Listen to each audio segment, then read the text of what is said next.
அப்பா, ஒரு வழியா லோன் கிடைச்சிருச்சு. இதை வச்சு ஆல்ரெடி வாங்கியிருக்கிற லோனை க்ளோஸ் பண்ணிடணும். இந்த லோன் எப்படி அடைப்ப? அதுக்கு ஏதாவது வழி கிடைக்கும். உனக்கு ஒரு தவளை கதை சொல்கிறேன். ஒரு தவளையை பிடிச்சி நல்லா கொதிக்கிற தண்ணியில் போட்டாங்க.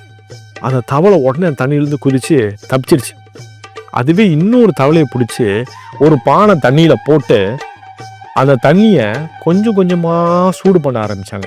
ஆரம்பத்தில் இதமாக இருந்த சூடு ஒரு கட்டத்தில் அந்த தவளையோட உயிரை பறிக்கிற அளவுக்கு அதிகமாயிடுச்சு. ஆனால் அந்த தவளையால் அங்கேருந்து தப்பிக்கவே முடியல. இதே மாதிரி தான் நம்மள நிறைய பேர் கடன் அப்படிங்கிற வலையில போய் மாட்டிக்கிறோம். ஆரம்பத்தில் கொஞ்சமாக இருக்கிறது ஒரு கட்டத்தில் நம்ம உயிரை பறிக்கிற அளவுக்கு அதிகமாயிடுது.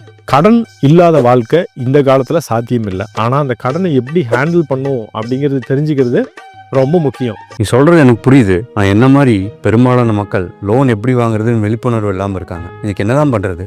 எனக்கு ஒரு யோசனை இருக்கு. பேங்க்ல வேலை செஞ்சு ரிட்டையர்டா இருக்க எம்ப்ளாயீஸ் அவங்க ஃப்ரீ டைம்ல ஒரு விழிப்புணர்வு நிகழ்ச்சி நடத்தலாம். இந்த நிகழ்ச்சியில எப்படி கம்மியான வட்டியில கடன் வாங்குறது, வாங்கின கடனை எப்படி கரெக்டான டைம்ல அடைக்கிறது, கடனை எப்படி ஹேண்டில் பண்றது அப்படிங்கிறத பத்தி மக்களுக்கு அவங்க சொல்லி கொடுக்கலாம். இது மூலமா அதிக வட்டிக்கு கடன் வாங்கி கஷ்டப்படுற பல குடும்பங்களோட வாழ்வாதாரத்தை அவங்க மேம்படுத்த முடியும். பல உயிர்களை காப்பாற்றவும் முடியும்.